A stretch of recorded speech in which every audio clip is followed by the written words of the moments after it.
So, welcome dear student. So, we have to start new chapter, current electricity.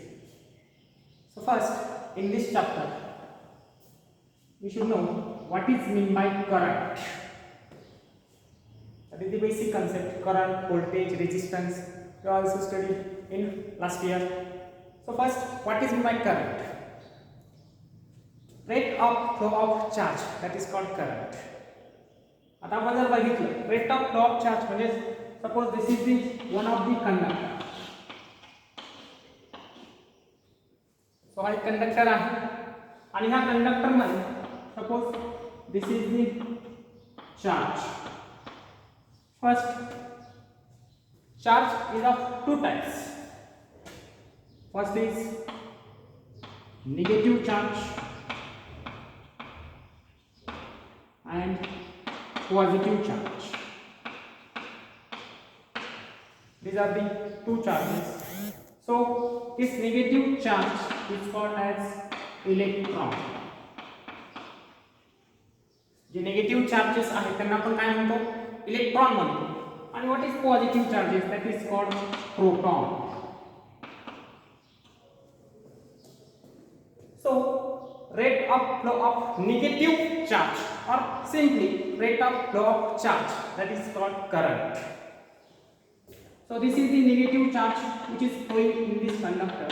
So this is called as current, and this current is denoted by letter capital I. Current जो आहे तो आपण कशाने दाखवतो, I ने दाखवतो. आणि charge जो आहे तो आपण स्मॉल q ने दाखवू शकतो. So q by t means rate of flow of charges with respect to time or charge per unit time, that is called current. वेगवेगळ्या पद्धतीने आपण त्याची डेफिनेशन सांगू शकतो. तुम्ही सांगू शकता rate of flow of charges with respect to time, that is called current, or simply charge per unit time, that is called current. So SI unit of this current is ampere. This is the symbol. Ampere is the SI unit of current. So आपल्याला मला फक्त current समजला असेलच. पुढे आपल्याला बघायचं आहे what is my voltage. आता आपण जर व्होल्टेज जर सांगायचं झालं आपल्याला व्होल्टेज काय सांगताय. So potential difference between two points. Suppose A and B. This is the 2 points.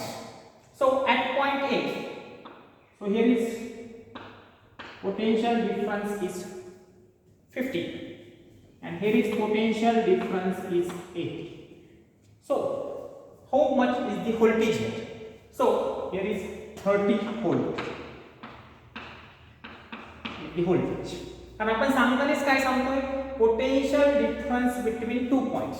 पण सगळ्यात महत्त्वाची गोष्ट what is mean bye potential difference. Potential difference कशाला म्हणतात.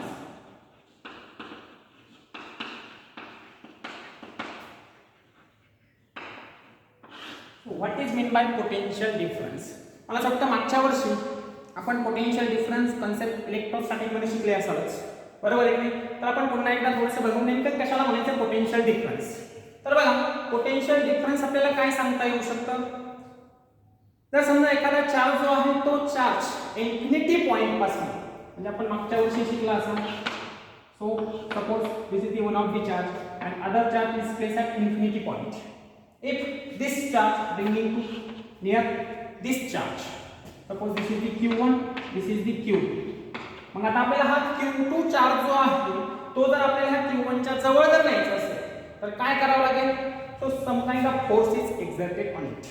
त्याच्यावरती आपल्याला काय करावं लागेल, काहीतरी फोर्स एक्झर्ट करावा लागेल. आता तो फोर्स एक्झर्ट केला म्हणजे काय होईल, हा चार्ज जो आहे तो त्याची डिस्प्लेसमेंट होईल. म्हणजे तो ह्या इन्फिनिटी पॉइंट पासून सपोज इथे कुठेतरी पोहोचेल. म्हणजे आपण त्याच्यावरती काहीतरी फोर्स अप्लाय केलाय आणि तो Q2 जो आहे तो काय झालाय इन्फिनिटी पासून त्या पर्टिक्युलर पोझिशन वरती आला. म्हणजे त्याची काहीतरी डिस्प्लेसमेंट झाली. म्हणजे सिम्पली काय झालं, some kind of work is done. कारण जनरली आपण बघितलं असेल work W is equal to force into displacement. अशा पद्धतीने आपण लिहिलं असेल. ठीक आहे. मग आता वर्क डन आपल्याला माहिती, म्हणजे इथे काय झाले काहीतरी वर्क डन घडले. Simply so that work done is called potential difference. त्याला आपण काय सांगू शकतो, पोटेन्शियल डिफरन्स. ठीक आहे, आता पोटेन्शियल डिफरन्स सुद्धा आपल्याला क्लिअर झालाय. पोटेन्शियल डिफरन्स क्लिअर झालाय. आता त्याच्यावरून आपण व्होल्टेज सांगितलंय, potential difference between 2 points, this is called voltage. त्याला आपण काय म्हणतो, voltage. And this voltage is denoted by letter capital V and SI unit of voltage is volt. व्होल्टेजचं SI युनिट काय आहे, व्होल्ट. त्यानंतर पुढची आपल्याला बेसिक कन्सेप्ट बघायची आहे, what is mean bye resistance. आता रेजिस्टन्स कशाला म्हणायचे, तर मागच्या वर्षी मला असं वाटतं तुम्ही रेजिस्टर बघितलं असेल किंवा तुम्हाला माहिती असेल रेजिस्टर, बरोबर आहे की नाही. हो, मग आता रेजिस्टन्स सांगायचं आपल्याला काय आहे, तर आपण रेजिस्टन्स सांगू शकतो measure of opposition of current. आता साधी गोष्ट आहे, कुठलाही कंडक्टर आपण जर कन्सिडर केला,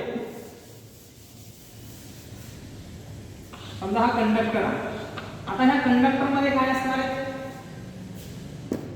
नंबर ऑफ चार्जेस असतील, बरोबर आहे की नाही. आता आपण करंट सांगितलंय काय आहे, rate of flow of charge per unit time. म्हणजे काय होतं, याच्यामधनं काहीतरी चार्ज फ्लो होत आहे, बरोबर आहे. हा, पण रेजिस्टन्स आपण काय सांगतोय, measure of opposition of current. म्हणजे काय होतंय, करंटला काहीतरी अपोजिशन होते. आता करंटला अपोजिशन कसं होऊ शकतं, तर जनरली आपण जर बघितलं तर हा जो चार्ज जो आहे, हा चार्ज हे म्हणजे काय आहे, that is the free electron. हे जे आहे ते काय, फ्री इलेक्ट्रॉन आहे. आणि हे फ्री इलेक्ट्रॉन ज्यावेळेस मोशन मध्ये असतील त्याला आपण करंट म्हणतोय. आणि ह्या इलेक्ट्रॉनला जर अपोजिशन असेल, आता हे अपोजिशन कसं असेल, कारण जनरली आपण जर बघितलं तर हा एक कंडक्टर म्हणजे एक मेटल आहे. मेटल आहे म्हणल्यानंतर त्याच्यामध्ये 100% काहीतरी काय असणार आहे, ॲटम्स असणार आहेत. There is number of atoms, बरोबर आहे. म्हणजे इथे काहीतरी ॲटम्स असतील. ॲटम आपल्याला माहिती आहे, सेंटरला आपण ॲटम जर बघितला, सेंटरला न्यूक्लियस असतो, नंतर त्याच्या नंबर ऑफ शेल्स असतात, बरोबर आहे की नाही. हा तुमचा न्यूक्लियस असेल आणि याच्यामध्ये इलेक्ट्रॉन, हे जे ऑर्बिट आहे, तर ह्या ऑर्बिटमध्ये नंबर ऑफ इलेक्ट्रॉन्स असतात. तुम्ही इलेक्ट्रॉनिक कन्फिगरेशन शिकलेले असाल तर त्याच्यामध्ये आपल्याला माहिती आहे, पहिला जो ऑर्बिट आहे त्याच्यामध्ये 2 इलेक्ट्रॉन्स असतात, त्यानंतर पुढचा जो आहे त्याच्यात 8 असतात. म्हणजे अशा पद्धतीने आपल्याला याचं इलेक्ट्रॉनिक कन्फिगरेशन जर माहिती असेल, म्हणजे ही आउटर मोस्ट शेल जी आहे, त्या आउटर मोस्ट शेल मध्ये सपोज हिअर इज 8 इलेक्ट्रॉन. जर समजा याच्यामध्ये 8 इलेक्ट्रॉन जर असतील,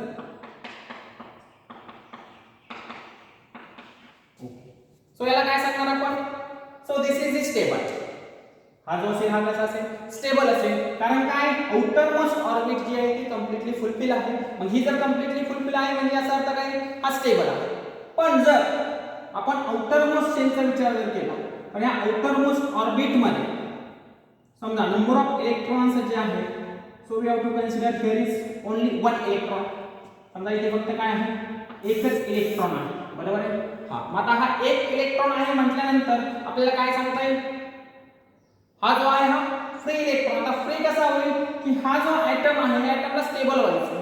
मग आता याला जर स्टेबल व्हायचे तर हा काय करेल, या आउटर मोस्ट ऑर्बिट मधला हा जो इलेक्ट्रॉन आहे याला काय करेल, लूज करेल, बरोबर आहे, किंवा डोनेट करेल, बरोबर आहे. म्हणजे हा जो आहे हा काय होऊन जाईल, फ्री होईल. So this is called as free electron. यालाच आपण काय म्हणतो, फ्री इलेक्ट्रॉन. हे जे आहे ते काय, फ्री इलेक्ट्रॉन. मग याच्यामध्ये समजा आपण कुठलाही कंडक्टर जर कन्सिडर केला, त्याच्यामध्ये नंबर ऑफ ॲटम्स असतील. आता नंबर ऑफ ॲटम जर असतील तर प्रत्येक ॲटम मधून असा एक इलेक्ट्रॉन आपल्याला जर भेटला तर आपल्याकडे नंबर ऑफ फ्री इलेक्ट्रॉन्स भेटतील, बरोबर आहे. हा, मग आता इथे हे जे ॲटम्स आहेत म्हणजे साधी गोष्ट आहे, याच्यामध्ये काय असणार, गर्दी असेल. आणि जर गर्दी जर असेल तर काय होईल, तो जो इलेक्ट्रॉन आहे त्या इलेक्ट्रॉनला पुढे जाण्यासाठी काहीतरी अडचण निर्माण होईल, बरोबर आहे. त्यालाच आपण सिंपली आपल्या भाषेत सांगतो अपोजिशन, बरोबर आहे. काहीतरी अडथळा त्याला निर्माण होतो. हा, that property is called as resistance. म्हणजे आपण काय बघतोय, हा जो इलेक्ट्रॉन आहे ह्या इलेक्ट्रॉन पुढे जाण्यासाठी जे काही अपोजिशन असणार आहे, so this is called as resistance. And this resistance is denoted by capital R. हा रेजिस्टन्स आपण कशाने दाखवतो, कॅपिटल आर ने दाखवतो, बरोबर आहे. आणि याचा SI युनिट आपण जर बघितलं, what is the SI unit of resistance, yes that is the ohm, which is denoted by letter this ohm. Okay, मग मला असं वाटतं आपण करंट बघितलं, पोटेन्शियल डिफरन्स, व्होल्टेज बघितलं, त्याच्यानंतर पोटेन्शियल डिफरन्स बघितलंय आणि रेजिस्टन्स बघितलंय. So all these are the basic concept in this chapter. ह्या चॅप्टरमध्ये हा बेसिक कन्सेप्ट्स आहेत. करंट बघितलं असेल, व्होल्टेज बघितलं असेल, पोटेन्शियल डिफरन्स बघितलं असेल किंवा रेजिस्टन्स बघितलं असेल. या सगळ्या बेसिक कन्सेप्ट आहेत. हा आता मला असं वाटतं आपण मागच्या वर्षी करंट असेल, व्होल्टेज असेल किंवा रेजिस्टन्स असेल यांचं रिलेशन बघितलं होतं आपण कुठेतरी, बरोबर आहे. हा तर त्यालाच आपण काय म्हणतो, yes that is called as ohm's law, बरोबर आहे की नाही. हा तर आपण ओहम्स लॉ बघितला असेल, V is equal to I into R. Okay, अशा पद्धतीने आपण ओहम्स लॉ बघितला असेल, V is equal to I into R. मग याच्यामध्ये आपण सांगू शकतो yes where V is called voltage, okay, then what is I is called current and R is called resistance. Okay, म्हणजे आपण काय बघितलंय, करंट, व्होल्टेज आणि रेजिस्टन्स या तिन्ही टर्म रिलेशन बघितलंय. ते आपल्याला कोणी सांगितलंय, ओहम्स लॉने आपल्याला सांगितलंय V is equal to I into R. आता आपल्याला ऍक्च्युअल आपला चॅप्टर सुरू करायचा आहे जो आहे करंट इलेक्ट्रिसिटी. मला वाटतं एवढ्या जर बेसिक गोष्टी आपल्याकडे जर असेल तर मला असं वाटतं हा चॅप्टर आपल्यासाठी फार इझी असू शकतो. ठीक आहे, पुढे आपल्याला बघायचं इंट्रोडक्शन या चॅप्टरमध्ये सुरुवातीला आपल्याला दिलेलं आहे आपण 11th स्टँडर्डमध्ये मला असं वाटतं आपण शिकला असेल ओरिजिन ऑफ इलेक्ट्रिकल कंडक्टिव्हिटी. आता ओरिजिन ऑफ इलेक्ट्रिकल कंडक्टिव्हिटी आपल्याला जर सांगायचं जर झालं तर बघा काय सांगू शकतो आपण याच्यामध्ये, ओरिजिन ऑफ इलेक्ट्रिकल कंडक्टिव्हिटी. हा तर बघा आपण मागाशी जेव्हा आपण कंडक्टर कन्सिडर करत आपण बघितलं होतं त्याच्यामध्ये नंबर ऑफ फ्री इलेक्ट्रॉन आणि फ्री इलेक्ट्रॉन कुठून आले होते आपण बघितलं होतं. ॲटम होता अनस्टेबल जर असेल त्याच्या आउटरमोस्ट ऑर्बिट मध्ये त्याचं ऑक्टेट जर कंप्लीट नसेल म्हणजे तो अनस्टेबल असेल, म्हणजे तो काय करेल, एक इलेक्ट्रॉन त्याच्यामध्ये जे काही इलेक्ट्रॉन्स असेल एक तर तो डोनेट करेल किंवा लूज करेल म्हणजे आपल्याला फ्री इलेक्ट्रॉन्स भेटतील, बरोबर आहे की नाही. हा आणि हे जे फ्री इलेक्ट्रॉन्स जे आहेत हे फ्री इलेक्ट्रॉन ज्यावेळेस आपण त्या कंडक्टरला बॅटरी थ्रू कनेक्ट करू, कनेक्ट केल्यानंतर याला जर आपण काही व्होल्टेज अप्लाय केलं तर काय होणार आहे, हे फ्री इलेक्ट्रॉन जे असणार आहे ते फ्री इलेक्ट्रॉन मोशन मध्ये येते, म्हणजेच ते फ्लो व्हायला सुरुवात होते, म्हणजे सिम्पली आपल्याला काय सांगते, आपल्याला करंट भेटेल. So this is the origin of, हे मला असं वाटतं आपण बघितलेलं आहे. ठीक आहे, त्यानंतर पुढची कन्सेप्ट मला असं वाटतं ही पण आपण बघितली आहे, रेजिस्टन्सेस इन सिरीज अँड पॅरलल. आता आपण ऍक्च्युअल रेजिस्टन्स बघितलाय काय आहे, बरोबर आहे की. हा तर हे जे रेजिस्टन्सेस आहेत हे आपल्याला सिरीज आणि पॅरलल कॉम्बिनेशन मध्ये आपण मागच्या वर्षी बघितले असतील, बरोबर आहे.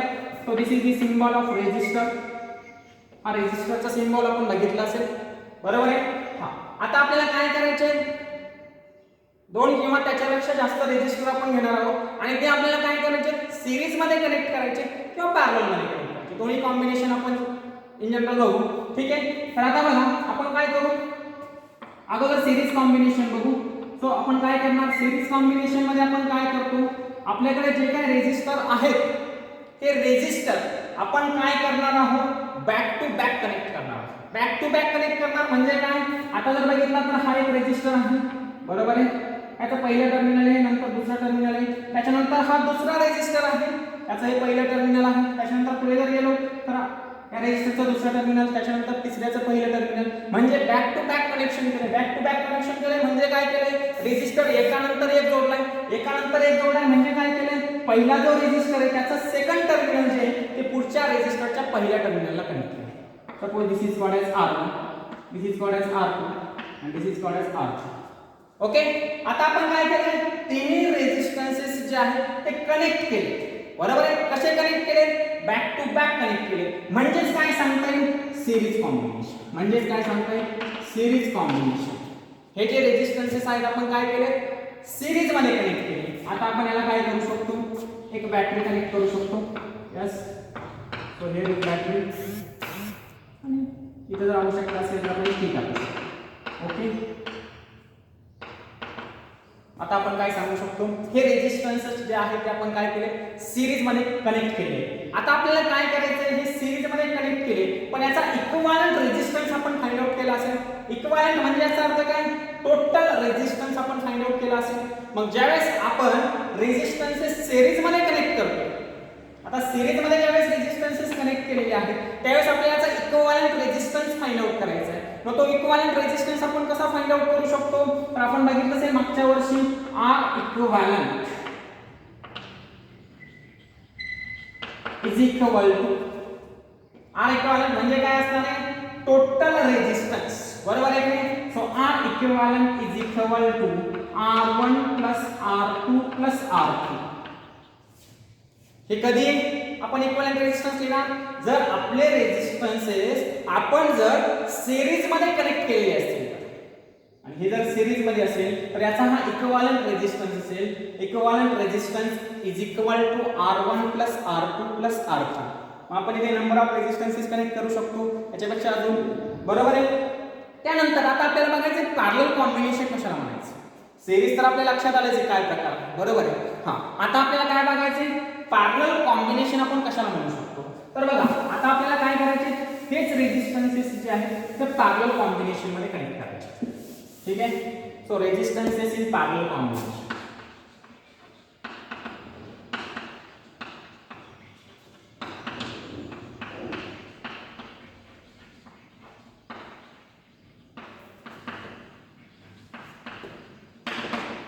तर आपण पॅरलल कॉम्बिनेशन मध्ये रेझिस्टन्सेस कसे कनेक्ट करू शकतो? बघा आपल्याकडे हा एक रेझिस्टन्स आहे. So this is called as R1. पुढचा एक रेझिस्टर आहे, आपण त्याला म्हणणार R2. अजून एखादा रेझिस्टर घेऊ R3. ओके. आता हे जे रेझिस्टन्सेस आहेत तर आपण याच्यात काय चेंज केले सिरीज आणि पॅरलल मध्ये आपल्या लक्षात?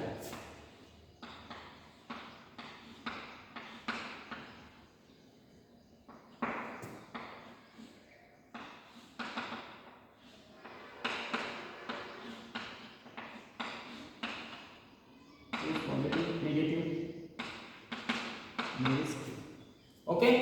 आता आपण काय केले? रेझिस्टन्सेस पॅरलल मध्ये कनेक्ट केले, बरोबर आहे की नाही? पॅरलल म्हणजे काय केले?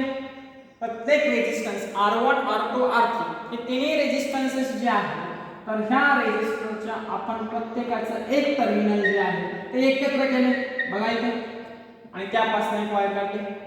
त्यानंतर सेकंड टर्मिनल जे आहे रेझिस्टन्स ते एकत्र केले, तिथून एक वायर कनेक्ट केली. So this is the parallel combination. याला आपण काय म्हणू शकतो? Parallel combination. आता बघा इथून जो काही current, suppose here is I is the current flowing to this circuit. आता I हा जर करंट असेल तर बघा ह्या पॉइंटला करंट I एवढा आला. आता इथे जर बघितलं तर इथे काय आहे? नंबर ऑफ वे आहे. तो ह्या मार्गाने पण जाऊ शकतो, इकडे पण जाऊ शकतो, इकडे पण जाऊ शकतो. म्हणजे सरळ सरळ काय झालं? करंटचं डिवायडेशन झालं, बरोबर आहे की नाही? समजा इथे आपण काय केलंय? 5 एंपियर जर करंट अप्लाय केला, suppose we have to consider 5 ampere is apply. मग आता काय होईल? 5 एंपियर जो आहे तो डिस्ट्रीब्यूट होईल, 3 पार्ट मध्ये डिस्ट्रीब्यूट होईल, बरोबर आहे का? हां. त्यानंतर परत इकडे झाला तर तो एकत्र होईल, म्हणजे बरोबर आहे तेवढाच असेल. फक्त काय होतोय? तो इथे ह्या पॉइंटला तो काय होतोय? डिवाइड होतोय. मग आता आपल्याला काय करायचंय? ज्या पद्धतीने आपण सिरीज मध्ये हे रेझिस्टन्सेस आपल्याकडे होते, आपण काय केले? त्यांचा इक्विव्हॅलेंट रेझिस्टन्स काय आहे तो लिहिला.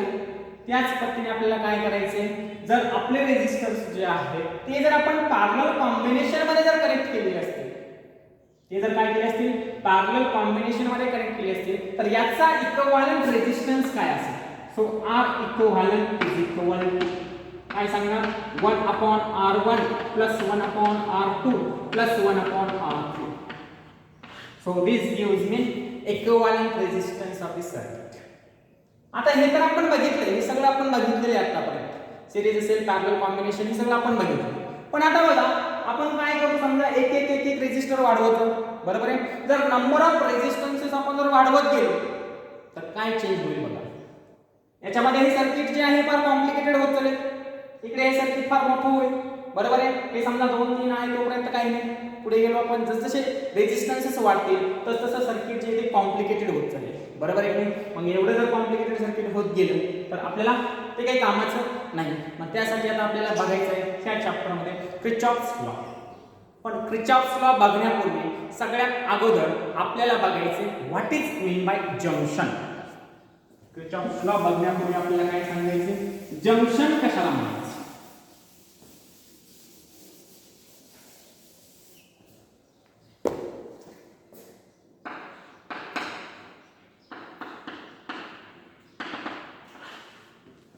ऑलरेडी तुम्ही जंक्शन बघितलं असेल, माहिती असू शकतं जंक्शन, बरोबर आहे. तर बघा जंक्शन आपल्याला काय सांगतंय, any point in an electrical circuits where 2 or more conductors are joined together, this is called as junction.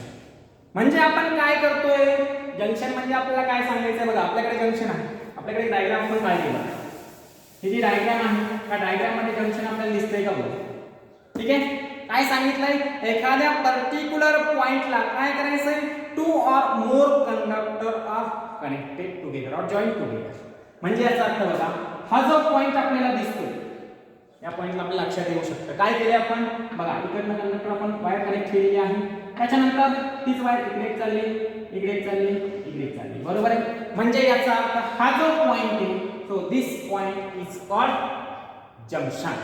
या पॉइंटला आपण काय म्हणणार, जंक्शन. किंवा आपण समजा नंबर ऑफ कंडक्टर जर कन्सिडर केले, suppose this is the one of the conductor, this is the another conductor, this is the again another conductor, so this point is called as junction.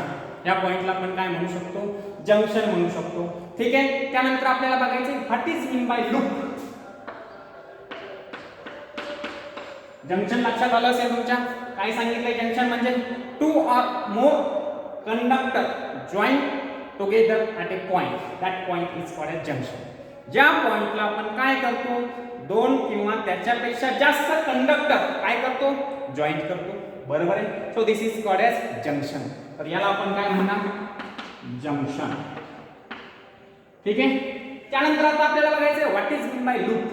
तर loop आपल्याला काय सांगताय, any close conducting path in an electrical network is called loop. काय सांगितलंय, any close conducting path. आता any close conducting path म्हणजे काय, ज्यावेळेस आपण सर्किट मध्ये कनेक्शन करणार, सर्किट मध्ये कनेक्शन केल्यानंतर बघा, आता आपण एक सिंपल सर्किट करतोय मी,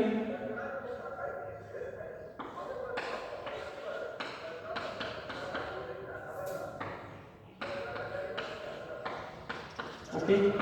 आपण एक साधं सर्किट काढलंय, कशाचं सर्किट आहे तुमच्या लक्षात आलं असेल, बरोबर आहे. ओम्स लॉ आपण बघितला असेल. आता हे सर्किट कंप्लीट आहे नाही, बरोबर आहे की नाही, कंप्लीट तर नाही. मग आता याला आपल्याला कंप्लीट करायचं आहे म्हणजे काय करणार आपण, इकडे एक बॅटरी कनेक्ट करणार, बरोबर आहे. ती आवश्यकता असेल तर ती टाकणार आणि इकडनं करंट आय हा फ्लो. ओके, हां. आता आपल्याला काय सांगताय, this is called as close conducting path. कसा क्लोज कंडक्टिंग पाथ बघा, इथनं ज्यावेळेस करंट फ्लो व्हायला सुरुवात होईल, बरोबर आहे, इकडे जाईल अशा पद्धतीने, परत इकडे आणि परत इथे, बरोबर आहे. ज्यावेळेस आपण ही की क्लोज करू, if this key will be close, then this circuit is called as loop. त्यावेळेस याला आपण काय म्हणू शकतो, लूप. त्यानंतर राहिला प्रश्न आता ब्रांच, काय प्रकारे आपल्याला बघायचे. So what is in by branch.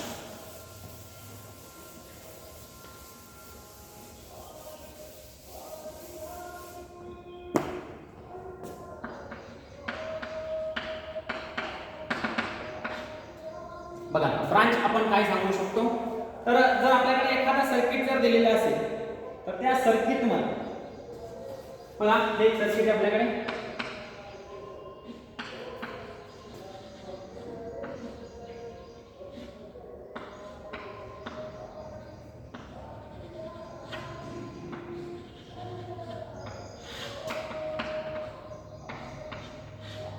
Okay.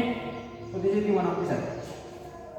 आता या सर्किट मध्ये आपण जर बघितलं तर आपण काय केले, नंबर ऑफ रेजिस्टन्सेस जे आहेत ते कनेक्ट केलेले आहेत, बरोबर आहे. हां, मग आता ब्रांच कशी म्हणू शकतो आपण, याला काहीतरी नाव देऊ, suppose A B C D E F. Okay, आता ब्रांच कशाला सांगू शकतो आपण बघा. बघा, हे टोटल क्लोज लूप आहे, सर्किट आहे, बरोबर आहे. आता या सर्किट मध्ये आपण बघितलं ए बी सी एफ आणि ए, हा जो आहे पार्ट आहे, बरोबर आहे. आणि इकडे जर बघितलं तर इकडे एक पार्ट आहे, म्हणजे काय आहे, त्यालाच आपण काय सांगू शकतो, सिंपली ब्रांच. त्यालाच आपण काय सांगू शकतो, ब्रांच, बरोबर आहे की नाही. म्हणजे आपल्याला काय सांगता येईल, 2 पॉइंटच्या मध्ये जे काही सर्किट असेल तर त्याला आपण काय सांगू शकतो, ब्रांच, बरोबर आहे. आता या सगळ्या गोष्टी आपल्या लक्षात आल्या असेल. आपण सगळ्यात सुरुवातीला या चॅप्टर मध्ये काय बघितलंय, बेसिक कन्सेप्ट मध्ये सगळ्यात सुरुवातीला आपण सुरुवात केली होती, करंट काय आहे, बरोबर आहे. त्यानंतर करंट आपण बघितला, काय सांगितलं, current rate of flow of charge, that is called as current. त्यानंतर आपण बघितले व्होल्टेज. व्होल्टेज तुम्हाला सांगितलंय potential difference between two points that is called voltage. So what is potential difference. Potential difference पण आपण बघितलंय. जर एखादा चार्ज जो तो इन्फिनिटी पॉइंट असेल त्याला जर आपल्याला एका पर्टिक्युलर पॉइंटला जर आणायचं असेल तर आपण काय करतो त्याच्यावरती काहीतरी फोर्स अप्लाय करतो. फोर्स अप्लाय केल्यामुळे काय होते काहीतरी डिस्प्लेसमेंट घडते आणि डिस्प्लेसमेंट घडते म्हणजेच काहीतरी वर्क डन घडते. So that is called as potential difference. त्यानंतर पुढे आपल्याला बघायचे पुढे आपण बघितलं मला फक्त रेझिस्टन्स काय आहे. तर रेझिस्टन्स तुम्हाला सांगितलं होतं measures of opposition of current. बरोबर आहे. करंटला जे काही अपोजिशन होते ते म्हणजे काय आहे रेझिस्टन्स. त्यानंतर आपण चॅप्टरला सुरुवात केली होती. त्याच्यात अगोदर आपण मला असं वाटतं सिरीज कॉम्बिनेशन पॅरलल कॉम्बिनेशन रेझिस्टन्सचं बघितलंय. इक्विव्हॅलेंट रेझिस्टन्स दोन्हीकडचं आपण फाइंड आउट केलाय. सिरीज मध्ये आपण बघितलंय. तर आपल्याकडे resistance suppose we have to consider 3 resistances then we have to find out equivalent resistance. R equivalent is equal to R1 plus R2 plus R3. त्यानंतर parallel combination मध्ये आपण बघितलंय R equivalent is equal to 1 upon R1 plus 1 upon R2 plus 1 upon R3. अशा पद्धतीने आपण equivalent resistance find out केलाय. त्यानंतर आपण सुरुवात केली होती जंक्शन. बघितलं आपण जंक्शन. तुम्हाला सांगितलं होतं जंक्शन म्हणजे काय आहे. Any point in an electrical circuit where 2 or more conductors are joined together.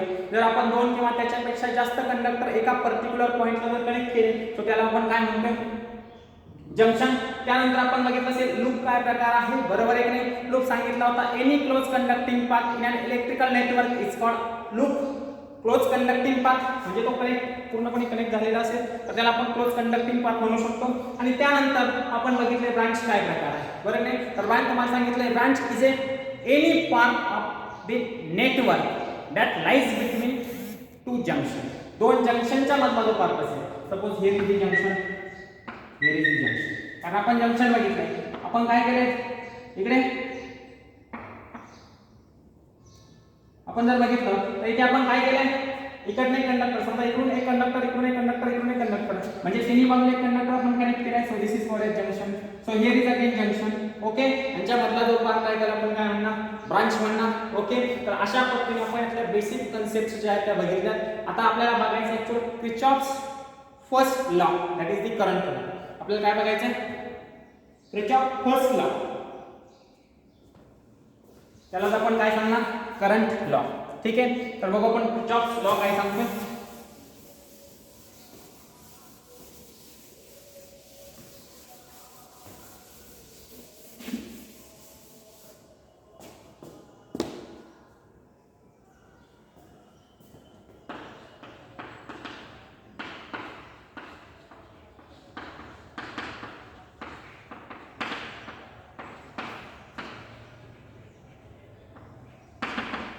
Kirchhoff first law त्यालाच आपण काय म्हणतोय करंट लॉ.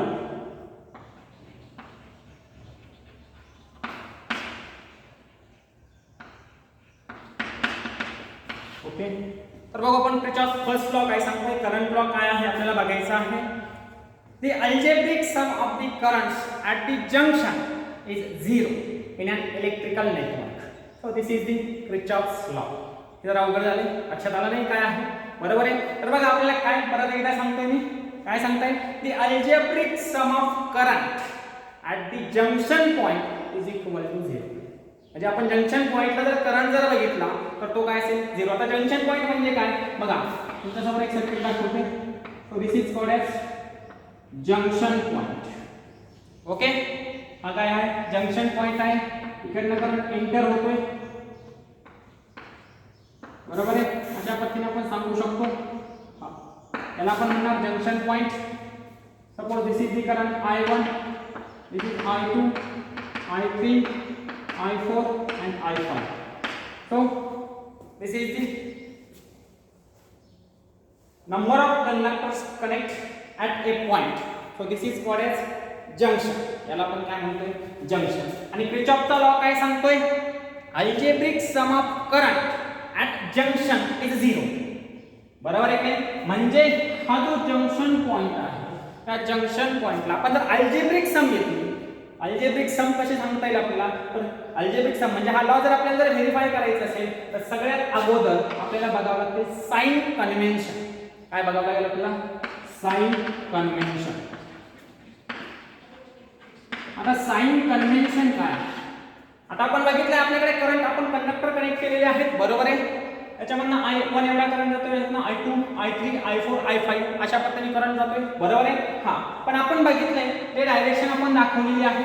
म्हणजे काही करंट जो आहे तो कुठे टुवर्ड्स दी जंक्शन पॉइंट आणि काही करंट आपल्याला दिसतोय away from the junction point, बरोबर आहे. मग आता आपल्याला साइन कन्व्हेन्शन मध्ये काय सांगायचं, आपल्याला काय सांगायचं का साइन कन्व्हेन्शन. मग आता आपल्याला हे जर बघितलं I1 जर बघितलं तर हा कुठे चाललाय टुवर्ड्स दी जंक्शन, I2 कुठे चाललाय टुवर्ड्स दी जंक्शन, I3 कुठे चाललाय towards the junction. So this current consider as a positive. याला काय कन्सिडर करणार आपण पॉझिटिव्ह. म्हणजे आपला असेल I1 plus I2 plus I3. Okay. त्यानंतर आता राहिला प्रश्न I4 आणि I5 चा. तर I4 आणि I5 बद्दल आपल्याला काय सांगता येईल, तर हा जो करंट आहे हा काय होते which is away from the junction. हा जंक्शन पासून बाहेर चाललेला आपल्याला दिसतोय, बरोबर आहे.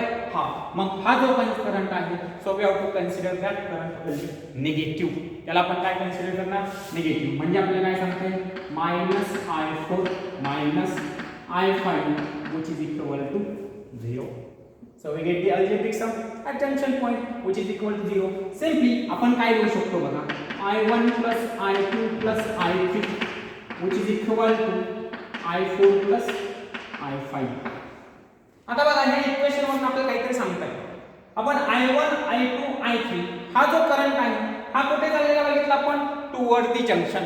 म्हणजे आपण काय सांगू शकतो दिस current I1 I2 and I3 हा जो करंट आहे हा काय होतोय एंटरिंग इन दी जंक्शन. तो काय होतोय जंक्शन मध्ये एंटर होतोय, बरोबर आहे की. मग आपण सांगू शकतो current entering in the junction.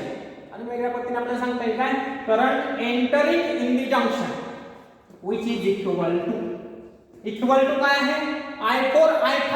आता I4 आणि I5 काय म्हणतोय ते आपण. आता हा I4 आणि I5 जो आहे हा काय होतोय हा बाहेरच्या बाजूला चालला, बरोबर आहे. अवे डायरेक्शनला जंक्शन पॉइंट किती आहे आणि हा जंक्शन पॉइंट पासून बाहेर चाललाय. म्हणजे आपण त्याला सांगू शकतो काय होतो तो लिव्हिंग इन दी जंक्शन, बरोबर नाही. तो जंक्शन मधला लिव्हिंग बाहेर पडतोय, बरोबर आहे. मग आपल्याला काय सांगता येईल current entering in the junction is equal to current leaving in the junction. So this is what Kirchhoff's first law और that is called as current law. त्यालाच आपण सांगू शकतो in short Kirchhoff's current law KCL असं आपण म्हणू शकतो त्याला सेम, बरोबर आहे. तर काय सांगतोय KCL current entering in the junction is equal to current leaving in the junction. किंवा सगळ्यात सुरुवातीला स्टेटमेंट सांगितलं होतं काय सांगितलं होतं the algebraic sum of current at a junction is 0, बरोबर आहे. समजा आपण कुठलंही नेटवर्क, आता हे नेटवर्क आपण कन्सिडर केलेलं आहे आणि या नेटवर्क मध्ये आपल्याला एक गोष्ट लक्षात येते काय बघतोय आपण किर्चॉफचं म्हणणं काय आहे जो काय आपण अल्जेब्रिक सम घेतोय करंटची I1 I2 I3 I4 I5 हा जो करंट आहे त्यांची अल्जेब्रिक सम पण कुठे at junction point which is equal to 0 which is equal to काय असेल 0 असेल. म्हणजेच आपण इक्वेशन लिहिले. त्याच्यामध्ये आपण साइन कन्व्हेन्शन बघितलंय. साइन कन्व्हेन्शन लक्षात ठेवा, फार महत्त्वाची गोष्ट आहे साइन कन्व्हेन्शन. कारण का याच्यावरतीच आपल्याला पुढचा पार्ट बघायचा. मग आता पुढचा पार्ट जर लक्षात घ्यायचा असेल तर त्यासाठी आपल्याला अगोदर साइन कन्व्हेन्शन माहिती असलं पाहिजे. लॉ तर आपल्या लक्षात आलायचे. काय सांगितलं आपण लॉ पुन्हा एकदा सांगतोय लक्षात घ्या. काय सांगितलंय लॉ बघा the algebraic sum of current at junction point is equal at junction point is 0. काय सांगितलंय परत एकदा लक्षात घ्या. लॉ जो आपण सांगितलंय बघा काय सांगतोय law the algebraic sum of current at junction point is 0. किंवा सिंपली आपण सांगू शकतो current entering in the junction is equal to current leaving in the junction. म्हणजे अशा पद्धतीने आपल्याला काय सांगता येईल KCL किर्चॉफ्स करंट लॉ. मग आपला प्रश्न राहिलाय कोणता आता साइन कन्व्हेन्शन. ओके, तर साइन कन्व्हेन्शन आपण बघितले होते. काय सांगितलं होतं साइन कन्व्हेन्शन जर आपण करंट जर बघितला तर I1 I2 I3 हा जो आहे कुठे चाललाय टुवर्ड दी जंक्शन.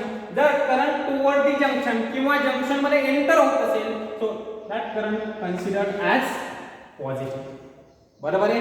आणि त्यानंतर जो करंट बाहेर चाललाय अवे फ्रॉम दी जंक्शन तो करंट आपल्याला काय करायचा आहे that current considered as to be negative. म्हणजे आपण सांगू शकतो इन दिस नेटवर्क काय I1 plus I2 plus I3 minus I4 minus I5 which is equal equal to 0 म्हणजेच आपण सिम्पली हे इक्वेशन लिहू शकतो आणि त्यावरून तुम्हाला मी स्टेटमेंट सांगितलं. ओके, तर अशा पद्धतीने आपण काय बघितलं KCL किर्चॉफ्स करंट लॉ. ठीक आहे, त्याच्यानंतर किर्चॉफ्स व्होल्टेज लॉ आपल्याला बघायचा आहे. पण काय होईल दोन्ही एकदाच बघितलं तर साइन कन्व्हेन्शन मध्ये त्याच्यामध्ये पण आपल्याला साइन कन्व्हेन्शन बघायचे. दोन्ही साइन कन्व्हेन्शन जर बघितले एकाच वेळी तर इकडचा तिकडे तिकडचा इकडे असं व्हायला नको. ठीक आहे, म्हणून आपण पुढच्या व्हिडिओमध्ये आपण किर्चॉफ्स व्होल्टेज लॉ पासून सुरुवात करू. ठीक आहे, ओके, थँक्यू.